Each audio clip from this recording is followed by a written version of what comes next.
रमा अपने बेटे चंदन के साथ चतरपुर गांव में रहती थी। चंदन एक खूबसूरत नौजवान था। गांव की सारी लड़कियां उसे बहुत पसंद करती थी। एक दिन चंदन पर शिवानी की नजर पड़ी और उसे चंदन से पहली नजर में ही प्यार हो गया। चंदन को भी शिवानी बहुत पसंद आई। कुछ ही दिनों में उनकी शादी हो गई। शिवानी की एक सच्चाई ये भी थी कि वो एक इच्छाधारी नागिन थी। रमा को चंदन की ये बात पसंद नहीं आई कि उसने अपनी मर्जी से शादी की, इसलिए रमा शिवानी को पसंद नहीं करती थी। बहू, मैं सत्संग में जा रही हूँ, तो घर का सारा काम संभाल लेगी ना? जी सासू माँ, आप चिंता मत कीजिए, आप आराम से सत्संग में जाइए, मैं घर का सारा काम कर लूंगी। तो ठीक है, सारे काम निपटा लेना।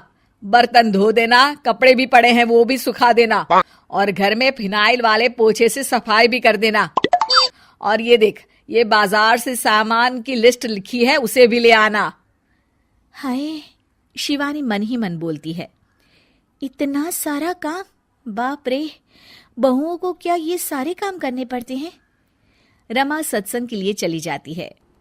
शिवानी झाड़ू लेकर आती है और फिर सोचने लगती है, अब जब बहू बनी हूं तो इंसानों की तरह ही मुझे सारी जिम्मेदारियां निभानी चाहिए।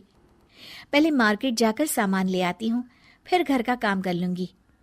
शिवानी इच्छाधारी नागिन होने के बावजूद भी अपनी शक्तियों का इस्तेमाल ना करते हुए घर का सारा काम खुद ही करने में लग जाती है।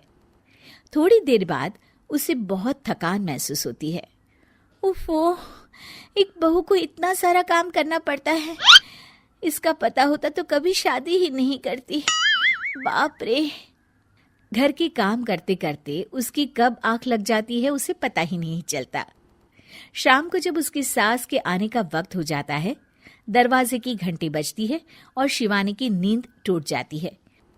ओह, मम्मी जी तो आ भी गई और अभी तो आधा काम पड़ा हुआ है। मैं सासू माँ को क्या मुंह दिखाऊंगी। ओफो, क्या करूं?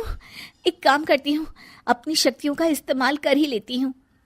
शिवानी घर का सारा काम अपनी जादुई शक्तियों से खत्म कर लेती है और फिर दरवाजा खोलती है। अरे बहू, तुझे इतना वक्त क्यों लगा दरवाजा खोलने में?